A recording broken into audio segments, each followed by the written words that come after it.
Hi everyone, welcome back. As you have found out over the course of this week, logistics is all about movement. And today on Teamwork Thursday, we've been hearing that nothing moves without teamwork. So we have been diving into how collaboration drives everything from global supply chains to same-day deliveries. It can be tech specialists working in warehouse teams, sustainability experts teaming up with buyers. Logistics is a team sport. We heard from our Logistics UK policy team earlier as well. And what that means is there's a role for every skill set. So this afternoon, we're meeting Grace, a rising star at Asda, who's going to talk about her role, how she works in teams, all of the challenges around digital and sustainability, and how she shapes the future of logistics.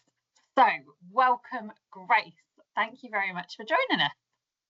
Hi, thank you for having me. Tell us a little bit about you. So I'm Grace Whitaker. I work for Asda Logistics Services as a network design manager in the food space. I typically work out of our head office, which is in Leeds. However, I do get out and about to our sites, which are dotted all around the country. And yeah, that's my role. Thank you very much. How did you get into logistics? That is a very good question. So I got into logistics, and I don't think there's anybody who got into logistics who's not said this, sort of by accident. Um, so when applying for placement schemes at university, that's when I sort of found out about logistics, and I wasn't looking in a specific area. I wasn't looking at a specific company. And I was, yeah, just wanting to get experience at work whilst also studying at university. I knew that I'd be able to get my foot in the door of a company and it would lead to better opportunities outside of uni, and I'd get myself ahead of other students with some experience. So that is how I ended up in logistics with Asda. So doing Fantastic. So placement year and then back on graduation. yes, yeah. What did you study? I did business management. Okay, fantastic. So Yeah. nice and broad, plenty of applicable skills to logistics. Exactly. And I wasn't sure exactly what I wanted to do when I was a student at school or at college and potentially even at university. Sure. I didn't know what my role would be outside of education. So when I found out about a job in logistics, even the advert for the placement scheme seemed really broad, which isn't necessarily a bad thing. It meant I didn't know what exactly I was going to be doing, but I was sort of very up for that. And it mentioned logistics and supply chain as a whole and multiple different areas of the business that you could get involved in. So yeah, not at all tailored to one specific area, and I've not done the same thing since. Every day is different. We've had that a lot this week. Yes, yeah. Tell us a bit about we can't have an average day, can we, in logistics? But what does your job usually look like? Now, that is a good question. So I'm never bored. I never do the same thing. However, my week will generally involve some meetings around projects that I might be working on or even leading, or it might mean that I need to get involved from my sort of expertise in the area that I work in on other people's projects in other areas of the business, such as tech or finance or e-com. So yeah, lots of meetings, but also potentially side visits to get out and meet the teams that are running the operation on a daily basis, because ultimately they're the expert when it comes to the boots on the ground job, and we sort of pull the strings from a central point of view. So although my weeks are never the same, it generally involves either going out and meeting people and having meetings or being in the office and talking to every different department around the office. Yeah. What's your job title? My job title right now is network design manager. Ooh. However, as of last week, that was what was it? I've forgotten already. It was capacity manager. for Capacity food. manager. Yes. So although I've had a bit of a job title change, we still are the capacity team, and we manage our site's capacity from a central point of view. So we have a good idea of what every one of our depots can do from a throughput point of view and a stock holding point of view, and then we can make decisions based on what we know by working with all of those teams. So coming back from the Asda shop, you're thinking about what needs to be in the warehouse and when, how much can your warehouse hold, and when does it need to get out to make sure that it's not past its sell-by dates or use-by dates. Exactly. Yes, exactly. And a bit of a test for me there to see if I could remember what capacity was. It's honestly, it's quite niche, the word capacity, and not everybody knows what it is, and it's taken me quite a while to figure out exactly what it means too. But that's what we're doing. We are myth busting and demystifying and jargon busting all the way through this week. That takes us, I think, quite nicely into those niche roles in logistics and the fact that we've fallen into it. What was your view of logistics when you were at school or college? Did you have a view of logistics when you were at school or college? So I figured this out earlier before this meeting. I left school nearly 10 years ago, which, although I'm only 24 until next week, this is making me feel quite old. But 10 years ago, I don't think I'd ever thought about logistics in my life. It would be a lie to say that I knew it existed or even recognised it as a career, or what even came into the process. So yeah, I'd be lying if I said I knew what it was back then. And I didn't really recognise it as something you could study or something you could do a degree or a degree apprenticeship in. And back then, it was way less common to do those things. So although I ended up doing A levels and doing a degree in business and falling into logistics, I'd say talking about it now can lead to people having a better understanding of what logistics is, because when I was school age or college age, I had no idea that there was even a career path that would be that I would enjoy. And I think in some ways that's a benefit to the people watching, because if people don't know about it, you can kind of come in, sweep in, get all the good jobs, and then you've got that progression route as well. So the sector needs more people, which means it's a quite easy if you want to sort of climb the career ladder, earn a bit more money, you've got the opportunity to do that. So hopefully puts the people listening in a bit of a stronger position than before this week. Tell us something about your job that might surprise the students watching this. And I'm hoping I've got this across so far, but it's not all about warehouses and lorries. Logistics is so broad, and there's way more to it than I think the stereotype or the traditional understanding of it as an industry. There's roles in data, project management, HR, finance that all come under the bracket of logistics. And it's so diverse. There's so many different people from different backgrounds with different ages. And I think that definitely surprises a lot of people, that it isn't just lorry drivers and people picking the goods in the depot, although they are absolutely key to what we do. There's a lot more out there. So even if you're not studying anything specifically to do with logistics, or you've ever considered it before, there might be a job that you have considered that actually is in the logistics industry, and it touches everything. Everything. That's it. Everything you've eaten, moved, bought has somehow been touched by the logistics sector. Yes, that's always quite mind-blowing to think of, I think. And you've given a really good sort of summary there of that breadth and depth of roles available. If there's people on the call thinking, okay, this could be me, what sort of mindset or skills do you think the students watching might need to help us to shape the future of logistics?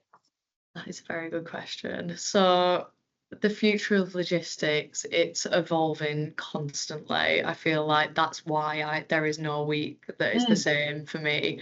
My role is constantly changing, the people are constantly changing.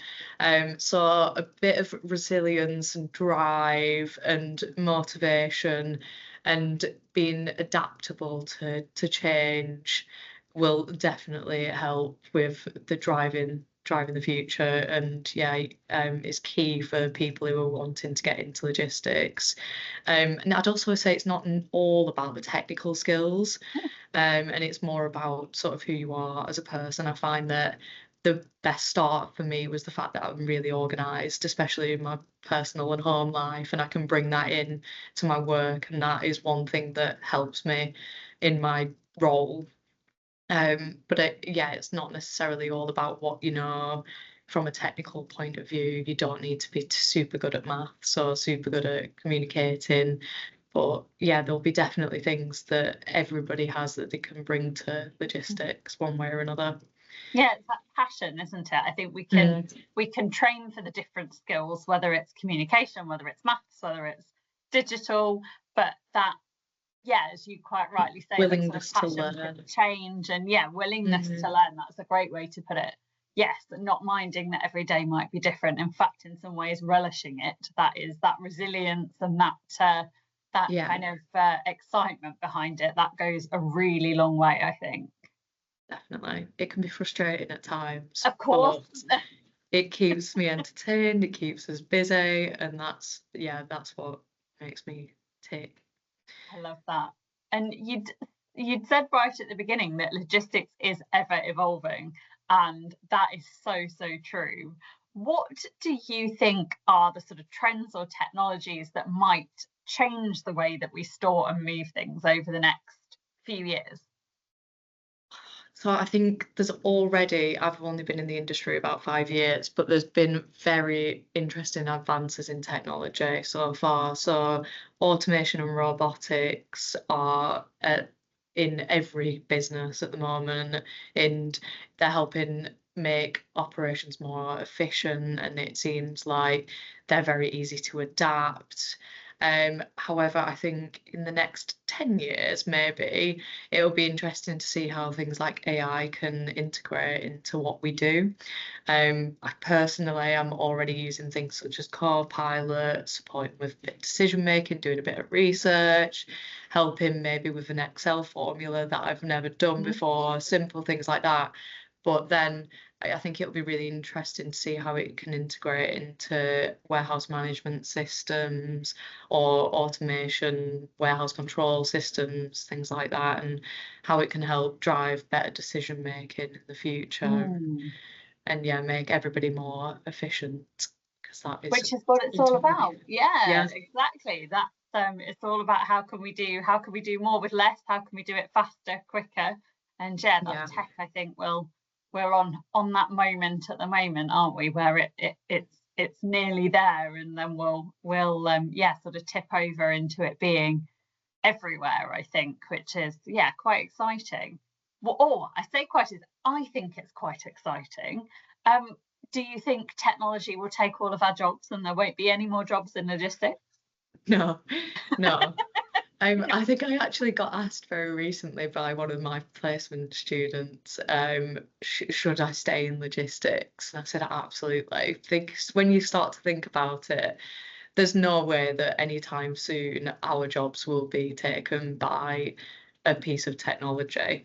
It still needs a lot of the time a human to be sat making the decision, and applying everything to the decision that we need to make. Bit of problem solving, which is great to support with, but right now, especially, and I can't see anything changing too soon, it's good to work with and not for, shall we say. And there's definitely roles out there that just absolutely will never be taken over by technology. And then there'll be roles that come up because of it. Mm. There's always need someone to manage the automation, manage the robotics, everything that's getting more and more clever over the years and more advanced. It then needs people to help with those advancements and manage it and implement it into the operations, I guess. Mm. Yeah, and we always can't say what those jobs will look like in 5-10 years time, because Exactly. we've not really invented them yet, which is again quite exciting. Another big area for logistics, sustainability. Where do you think there are the most opportunities for young people to come in and sort of really make a change? Yeah, so although it's not something I, in my role, have ever focused on massively, it's all I hear about is sustainability. It's at the forefront of a lot of businesses' conversations due to the pressure from the social and political movements. And traditionally for logistics, it's really difficult to be sustainable because of Yes. the amount of miles we do, the amount of huge warehouses we run, and the amount of fuel that we're using to power them. But I definitely see opportunity the most in the transport sector.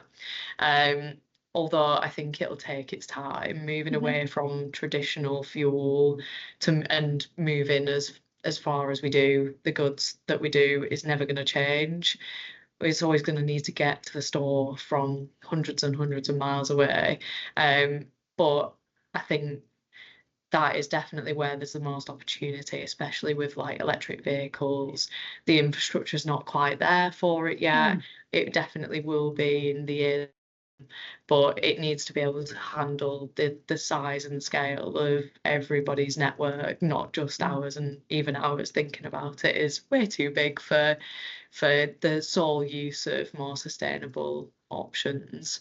However, there's definitely easier opportunities that could be picked up. So Asda are very good at leveraging backhaul and reverse logistics, making sure that it's more about the effective planning, but making sure there's no journey that goes empty, no empty return legs from stores.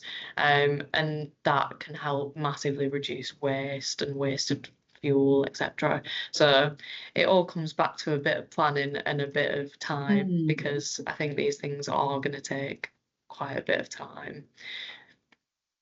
Definitely, but we've got to kind of think about it, haven't we, to make sure that, well, that people, planet and profit, all of those three key drivers that businesses look at, you can't really have one more important than the other. So then sustainability goes, very much goes hand in hand.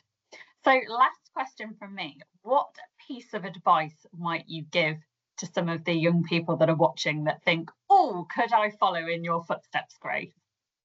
That is a good question. So I think the main reason I am in the position I am today is because, not necessarily because I did what I did in education, but more about the fact I chose to do the placement year.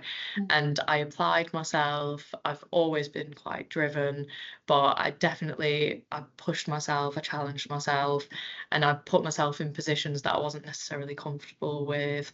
However, the benefit that I got out the back of that has led to me progressing quite quickly in my career. And I've built so much experience through both doing a placement scheme and a graduate scheme. But I know that there's way more available to people that were my age, 10 years ago. Degree apprenticeships, there's so many different routes to get into a really rewarding career. But yeah, apply yourself to everything, challenge yourself, push yourself out of your comfort zone, and then I'm sure you will be successful in whatever you do. It's taken that leap sometimes, isn't it? And logistics is very much like that. It's the most interesting when something's going a little bit wrong. Oh, absolutely. There's always something going a little bit wrong. That problem solving. But indeed, to do that, you're quite right. We do have to push ourselves out of our comfort zone. So that is an absolutely top tip there. Thank you very much. And thank you very much to all of the young people that have joined us to watch our last session of Teamwork Thursday. Thank you very much, Grace. Glad you could join us. Thank you.